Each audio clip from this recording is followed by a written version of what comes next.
Buri wa gatanu w'ukwezi kwa Kanama, Abanyarwanda bizihiza umunsi w'umuganura.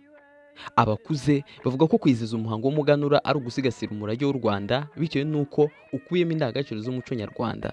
Inzira y'umuganura ni imwe mu nzira 18 zari zigize ubwiru mu Rwanda mu gihe cy'ingoma ya cyami.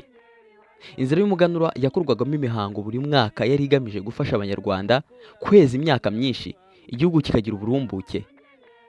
Ni umuhango waheraga ibwami, umwami agatanga umuganura, bagasangira bishimira umusaruro igihugu cyejeje.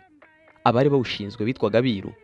Umuganura wari ufite intego yo kwibutsa Abanyarwanda ko bakwiye kuzirikana ko basangiye igihugu kimwe, umuco umwe ndetse n'indangagaciro zimwe. Umuganura wizihizwaga ku mwero w'amasaka, by'umwihariko wakorerwaga ku mbuto za gihanga arizo amasaka, uburo, inzuzi n'isogi. Umunsi wawo watangiraga muri Kanama ugasozwa muri Nzeri, ugahera ibwami mbere yo gusesekara muri rubanda. Inzira y'umuganura ni imwe muri 18 zari zigize inzira z'ubwiru mu Rwanda mu gihe cy'ingoma ya cyami. Inzira z'ubwiru zari zirimo z'ubukungu, iz'umutekano w'igihugu n'inzira zo gukomeza ubwami. Zari zigizwe n'urusobe rw'imihango n'imigenzo bifite amategeko agena uko bikorwa mu bihe runaka. Ku rwego rw'igihugu, umuhango w'umuganura wayoborwaga n'umwami afatanyije n'abanyamihango babugenewe. Mu gihe ku rwego rw'umuryango, umukuru wawo ari we wayoboraga umuhango w'umuganura. Yawizihizanyaga n'abawugize bashima Imana ibyiza yabahaye ku rwego rw'umuryango. Umuganura watangiye kwizihizwa mu kinyejana cya 9, hanyuma wongera guhabwa imbaraga n'umwami Ruganzu wa II Ndoli mu mwaka w'1510, ubwo yayoboraga u Rwanda hanyuma y'imyaka irenga 10 ruri mu maboko y'abanyamahanga. Umuganura waje kugirwa ihame ridakuka mu kinyejana cya 16, ubwo umwami Ruganzu wa II Ndoli yabohoraga u Rwanda.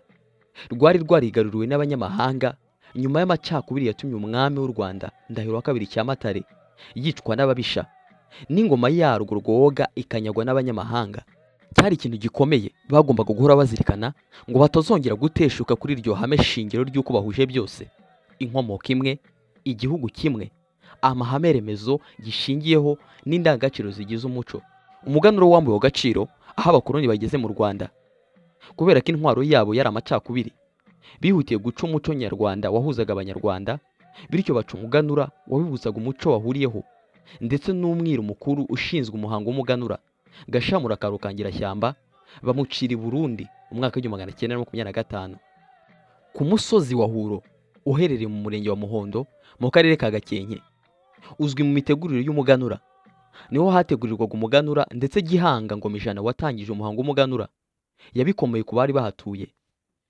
Mu kinyejana cya 16, ubwo umwami Ruganzu wa II Ndoli yari aturutse i Karagwe kw'Abahinda nyuma y'aho igihugu cyari cyarigaruriwe n'Abanyoro n'Abanyabungo, yifashishije abihuro mu guha imbaraga umuhango w'umuganura. Mu mateka y'u Rwanda, ku munsi w'umuganura nibwo umwami yagombaga gusangira na rubanda bishimira umusaruro babaga bagezeho. Tubashimira cyane ko mudutega yombi. Ni naha dusoreje ikiganiro cy'uyu munsi. Wifuza ko ari byo twazagarukaho mu kiganiro cyacu cy'ubutaha, wabinyuza muri komenti. Murakoze, murakagira Imana. Njye kuri mikoro mwari kumwe na Gideon Rugamba.